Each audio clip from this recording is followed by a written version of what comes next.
28 సర్పంచ్ స్థానాలకు 1,12,242 వార్డు స్థానాలకు ఎన్నికల డేట్లు ఖరారు చేయడం జరిగింది. ఉప సర్పంచ్ ఎన్నిక కూడా ఆయా పోల్ డేస్లో ఎన్నిక చేయబడతారు. ఈ ఎలక్షన్ షెడ్యూల్ ఒక వివరాలు అలాగే నోటిఫికేషన్ వివరాలు పొందుపరిచి మీ అందరికీ ఇవ్వడం జరుగుతుంది. అదే కాకుండా ఇది ఈ రోజు తారీఖులో గెజెట్ కూడా చేయడం జరిగింది. ఆ గెజెట్ యొక్క ప్రతిని కూడా మీకు నేను ఈ సమావేశం అంతంలో చూపించడం జరుగుతుంది. మీరు అది మా వెబ్సైట్లో ఇప్పుడు ఓపెన్ చేస్తాము. కొద్దిసేపు అయిన తర్వాత, ఒక గంట పోయిన తర్వాత మీరు అది డౌన్లోడ్ కూడా చేసుకోవచ్చును. ఎందుకంటే అది చాలా పెద్దగా ఉంటుంది. గ్రామ వార్డుల వివరాలతో సహా దాంట్లో ప్రింట్ చేయడం జరిగింది కాబట్టి అది చాలా పెద్ద డాక్యుమెంటు. అది ఎలా ఉంటుంది అనేది మీరు ఒకసారి చూసుకోవచ్చును. ఈసారి గ్రామ పంచాయతీ ఎన్నికలకు గ్రీవెన్స్ మాడ్యూల్ను కూడా మా యొక్క వెబ్సైట్లో రెడీ చేశాము, మీరు చూడవచ్చును. ఈ గ్రీవెన్స్ మాడ్యూల్ అనేది కొత్తగా ఏర్పాటు చేశాము. ప్రస్తుతం కొన్ని రోజుల వరకు ఇది మా వెబ్ పోర్టల్ ద్వారా మీరు ఎవరైనా సరే కంప్లైంట్లు ఇచ్చుకోవచ్చును. 2-3 రోజుల తర్వాత లేదా వారం రోజుల తర్వాత అయినా సరే మేము దీని యాప్ ద్వారా డౌన్లోడ్ చేసుకునే వెసులుబాటు కూడా కల్పించాలని అనుకుంటున్నాము. ఒక కాల్ సెంటర్ కూడా ఏర్పాటు చేశాము. ఆ నంబర్ కూడా మేము మా ఒక పిఆర్ఓ డెస్క్ ద్వారా మీకు తెలియజేస్తాము. అది you can see it flashing on the notice. ఇదే విధంగా కంటిన్యూస్ బేసిస్ మీద సూచనలు ప్రకటనలు మీ సహకారంతో చేయాలని కోరుకుంటూ ఉన్నాను. ఇది గజెట్. ఈ గజెట్లో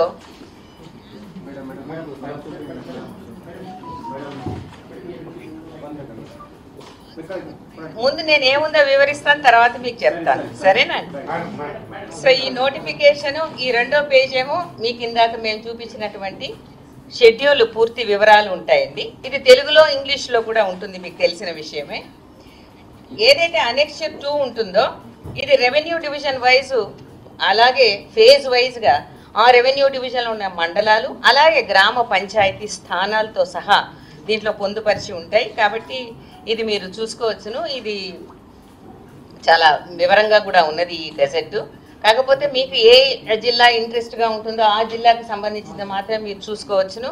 లేదు మీకు కొంత ఇన్ఫర్మేషన్ మాత్రమే కావాలి అని అనుకుంటే ఒక కాపీ ఈరోజు మీరందరూ చూడాలని తెలుగు వర్షన్ మాత్రమే మీ యొక్క కింద మీకోసం స్పెషల్గా అరేంజ్ చేసినటువంటి పిఆర్ఓ రూమ్లో ఇది పెట్టడం జరుగుతుంది. మా ఆఫీస్ వాళ్ళు మీకు తదనుగుణంగా మీకు సూచనలు ఇవ్వడం కూడా జరుగుతుంది. సో ఈసారి గ్రామ పంచాయతీ ఎలక్షన్స్ మాత్రమే జరుగుతాయి సర్పంచ్ మరియు వార్డు స్థానాలకు. ఈ అనౌన్స్మెంట్ ద్వారా మీ ద్వారా మొత్తం గ్రామ ఓటర్లకు కూడా సవినయంగా అందరూ తమ ఓటు హక్కును వినియోగించుకోవాలని, ఫ్రీ అండ్ ఫెయిర్ ఎలక్షన్స్కి సహకరించాలని కోరుకుంటూ సెలవు తీసుకుంటున్నాను. జై Hind.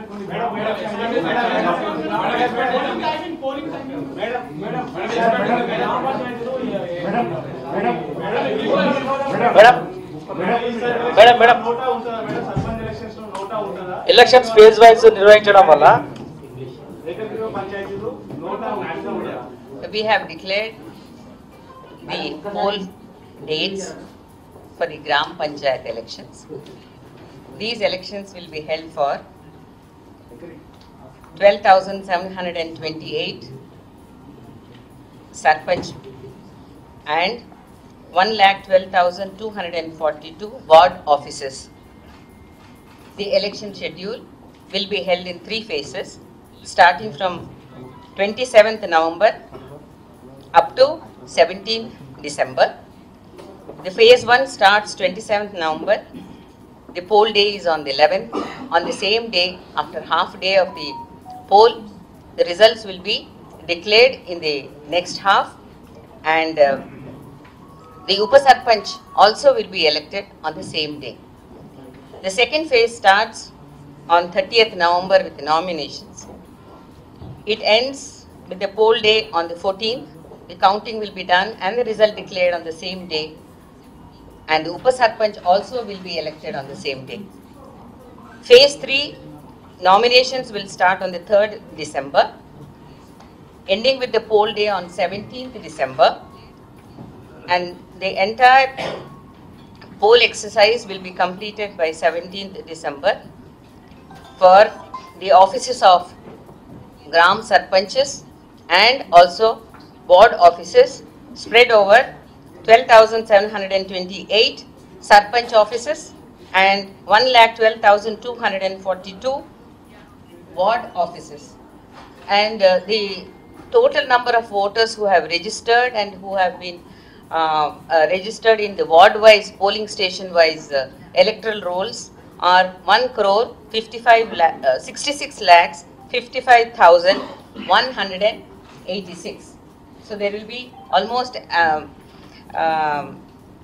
more than 1 lakh polling stations in which the elections will be held.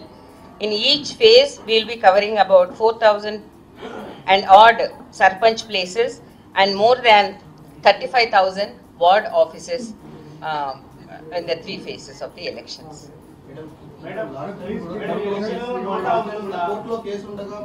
Nota will be there on the ballot paper. Yes.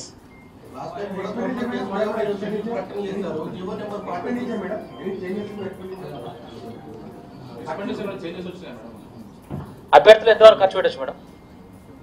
అన్ని వివరాలు కూడా మీకు సర్క్యులర్ ద్వారా అన్ని డిస్ట్రిక్ట్ కలెక్టర్స్ కూడా మేము పొందుపరిచి మేము పంపిస్తాం. ఇంకోటి ఆఫీసెస్ కు వేరువేరుగా ఉంటుంది కాబట్టి థ్యాంక్ యూ సో మచ్. ఇంకోటి ఫేజ్ వైజ్ ఎలక్షన్స్ కండక్ట్ చేయడం వల్ల మీరు ఫస్ట్ ఫేజ్ కండక్ట్ చేసి రిజల్ట్ అదే రోజు అనౌన్స్ చేశారు కదా, దాని in fact second phase results third phase మీద పడతాయి కదా. అంటే ఫస్ట్ ఫేజ్లో మీరు అదే రోజు పోలింగ్ ఉంటుంది, కౌంటింగ్ ఉంటుంది. ఫర్ ఎగ్జాంపుల్ 5 జిల్లాలో కాంగ్రెస్ గెలిచింది, లేకపోతే 5 జిల్లాలో టీఆర్ఎస్ గెలిచింది, లేకపోతే 5 జిల్లాలో బీజేపీ గెలిచింది, దాని ఇన్ఫాక్ట్ ఇట్లా ఉంటుంది కదా సెకండ్ ఫేజ్ మీద. జనరల్గా ప్రభావం ఉంటుంది కదా మేడం అట్లా.